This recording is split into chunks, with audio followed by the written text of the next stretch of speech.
sampaikan pada hari ini ada di dalam poin di KTP Sakti kita ini, yaitu bantuan langsung tunai ini sama kredit usaha rakyat. Selama ini yang saya lihat Pak, bantuan langsung tunai itu tidak selalu merata dilihat Pak. Ada yang dapat, ada yang tidak, tetapi itu mungkin faktor-faktor karena keanggotaan daripada partai itu sendiri yang kurang menyelidiki atau kurang mengadministrasikan. Jadi dalam hal ini kami meminta kepada para admin-admin dari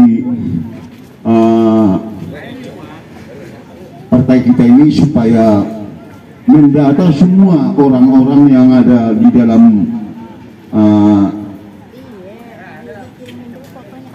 partai kita PDI ini, supaya terdaftar semuanya, supaya mereka itu bantuan langsung tunai tadi itu menjadi dapat bagian dan mendapatkan kredit usaha rakyat ini.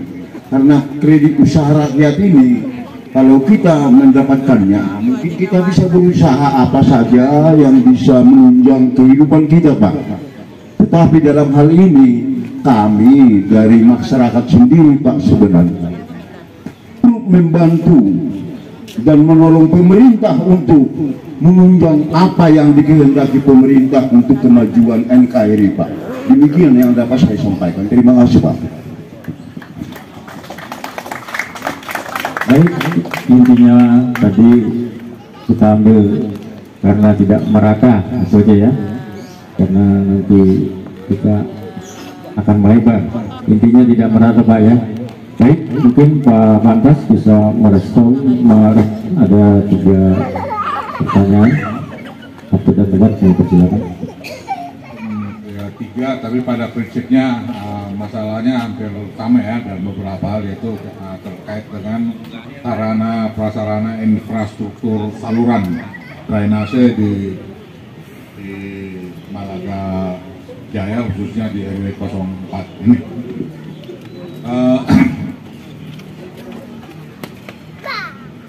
Terima kasih atas masukan-masukan tadi. Sudah sampaikan bahwa di Infobank 2023 sudah masuk, tetapi sampai dengan berakhirnya tahun 2023 tidak kunjung terrealisasi. Ya, ini menjadi catatan bagi saya. Ya, terima kasih atas informasinya, dan ya itu akan menjadi tugas saya nanti untuk mendesak perangkat pemerintah DKI Jakarta, khususnya Dinas Sumber Daya Air ataupun suku Dinas Sumber Daya Air yang ada di Jakarta Timur untuk bisa merealisasikan masalah tersebut. Hanya perlu saya sampaikan pertama bahwa tahun yang namanya tahun anggaran itu adalah 1 Januari sampai dengan 31 Desember. Itulah tahun anggaran, dan semua kegiatan-kegiatan sepanjang tahun tersebut sebenarnya sudah ditetapkan di dalam APBD, termasuk dukungan anggaran untuk penyelenggaraan kegiatan tersebut. Maka kalau sudah masuk di Infobank tahun 2023 seharusnya tinggal dilaksanakan, karena alokasi anggaran pun sudah diberikan untuk rencana kegiatan tersebut. Nah, jadi ya mudah-mudahan dengan informasi tadi itu bisa membantu percepatan realisasi dari janji tersebut.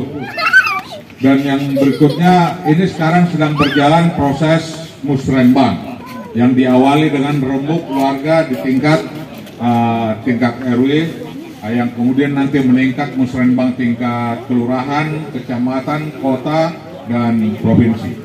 Ini adalah salah satu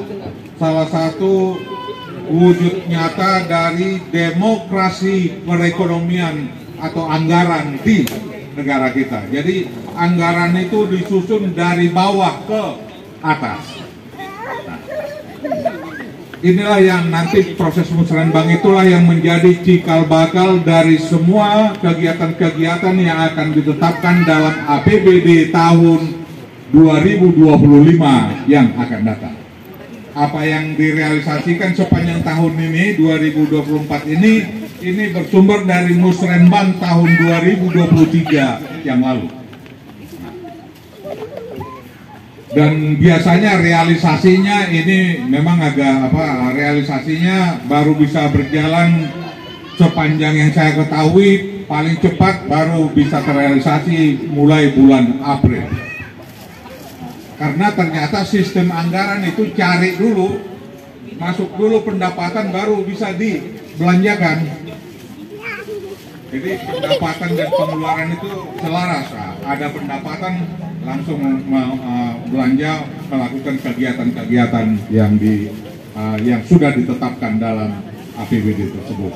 Jadi itu sedikit mengenai sistem anggaran dan sekaligus juga APBD yang disebut berbasis kinerja.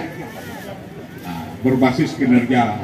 Dan itu juga lah yang menjadi salah satu tugas pokok dari DPRD untuk mengawasi apakah pemerintah telah melaksanakan amanat yang sudah ditetapkan dalam APBD untuk direalisasikan. Dari kenyataan-kenyataan yang seperti itu di waktu-waktu yang akan datang. Demikian juga tadi seperti yang disampaikan sudah 20 tahun, 30 tahun tidak mendapat pemeliharaan. Ya mudah-mudahan ya bisa terrealisasi tahun ini. Ya dengan kenyataan tadi, informasi tadi, hanya yang perlu saya sampaikan juga bahwa tahun ini APBD kita kurang lebih 82 triliun lebih. Nah, artinya inilah semua alokasi anggaran untuk mendukung semua kegiatan-kegiatan di DKI Jakarta, termasuk juga upah gaji dari semua pelaku-pelaku yang ada di DKI Jakarta. Nah, ternyata kalau kita hitung-hitung musrenbang yang ada di seluruh DKI Jakarta, aspirasinya itu bisa mencapai 200 atau bahkan 300 triliun rupiah. Sementara kemampuan anggaran ternyata hanya 82 triliun. Maka mau tidak mau pemerintah harus melakukan skala prioritas.